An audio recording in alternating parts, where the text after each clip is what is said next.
ਸਤਿ ਸ੍ਰੀ ਅਕਾਲ ਜੀ। ਅਸੀਂ Griffith show ਕਰਕੇ ਕੱਲ ਰਾਤੀ ਤੇ ਅੱਜ ਇੱਥੇ ਅਸੀਂ ਮੈਲਬਰਨ ਨੂੰ ਵਾਪਸ ਚੱਲੇ ਸੀ ਤੇ ਰਸਤੇ 'ਚ ਅਸੀਂ ਸ਼ੈਪਰਟਨ ਰੁਕੇ ਆ ਤੇ ਮਤਲਬ ਗਾਣਾ ਕਿੰਨਾ ਸੱਚ ਸੀ ਨਾ ਜਿਹੜਾ ਮਾਨ ਸਾਹਿਬ ਨੇ ਲਿਖਿਆ ਸੀ ਵੀ ਜਿੱਥੇ ਵੀ ਇਹ ਜਾਣ ਪੰਜਾਬੀ ਨਵਾਂ ਪੰਜਾਬ ਵਸਾਉਂਦੇ ਨੇ ਤੇ ਹੱਕ ਸੱਚ ਦੀ ਕਰਨ ਕਮਾਈ ਨਾਮ ਗੁਰਾਂ ਦਾ ਧਿਆਉਂਦੇ ਨੇ। ਇਹ ਚੜ੍ਹਦੀ ਕਲਾ ਵਿੱਚ ਰਹਿਣ ਹਮੇਸ਼ਾ ਹਰਦਮ ਹੱਸਦੇ ਗਾਉਂਦੇ ਨੇ। ਆ ਪੰਜਾਬ ਵਸਾਇਆ ਪਿਆ ਜੀ ਹੈ ਜੀ। ਮਾਵੀ ਸਾਹਿਬ ਸਾਰੇ ਸਾਡੇ ਭਰਾ ਚਿੱਤਰ ਭਾਜੀ ਹੋਰੀ ਜਗਮੋਹਨ ਜੀ ਛੋਟੇ ਵੀਰ ਤੇਰਾ ਨਾਮ ਮੈਂ ਪੁੱਛਿਆ ਹੀ ਨਹੀਂ।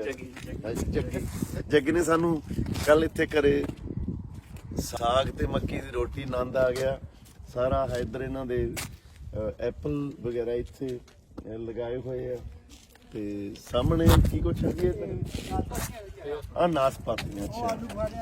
ਅੱਛਾ ਗਾਂਜ ਦੇਖਿਆ ਨਜ਼ਾਰੇ ਫਿਰ ਕਮਾਲ ਹੀ ਹੈ। ਔਰ ਯਾਰ ਅਸੀਂ ਗ੍ਰਿਫਿਥ ਤੋਂ ਚੱਲੇ ਤੇ ਸ਼ੈਪਰਟਨ ਆਉਂਦੇ ਮੈਂ ਕਹਿੰਦਾ ਕਿਲੋਮੀਟਰ ਸਰੋਂ ਤੇ ਉਵੇਂ ਵਿੱਚ ਦੀ ਕਿਤੇ ਸੂਆ ਕਿਤੇ ਕੱਸੀ ਆ ਜਾ ਕਰੇ ਤੇ ਕਣਕ ਰਾਹ ਦੇ ਵਿੱਚ ਬੀਜੀ ਵੀ ਵਿੱਚ ਬਦਾਮ ਵੀ ਸੀ ਕੁਛ ਜਗ੍ਹਾ ਤੇ ਇੰਨਾ ਆਨੰਦ ਆਇਆ।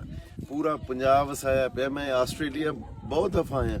ਅੱਜ ਤੋਂ 25 ਸਾਲ ਪਹਿਲਾਂ 1997 ਚ ਪਹਿਲੀ ਦਫਾ ਅਸੀਂ ਸ਼ੋਅ ਕਰਨ ਆਏ ਸੀ ਇੱਥੇ ਤੇ ਲੇਕਿਨ ਏਦਾਂ ਸ਼ਹਿਰਾਂ ਤੋਂ ਬਾਹਰ ਪਿੰਡਾਂ ਤੱਕ ਜਾਣ ਦਾ ਮੌਕਾ ਪਹਿਲੀ ਵਾਰ ਮਿਲਿਆ ਤੇ ਪੰਜਾਬੀਆਂ ਨੇ ਕਿਹਾ ਗੁਰਦੁਆਰਾ ਸਾਹਿਬ ਦੀ ਫੋਟੋ ਵੀ ਅੱਜ ਮੈਂ ਤੁਹਾਡੇ ਨਾਲ ਉੱਥੇ ਗੁਰੂ ਘਰ ਜਾਣ ਦਾ ਮੌਕਾ ਮਿਲਿਆ ਤੇ ਇੰਨੀ ਖੁਸ਼ੀ ਹੁੰਦੀ ਵੀ ਸਾਡੇ ਪੰਜਾਬੀਆਂ ਨੇ ਕਮਾਲਾਂ ਕੀਤੀਆਂ ਪਈਆਂ।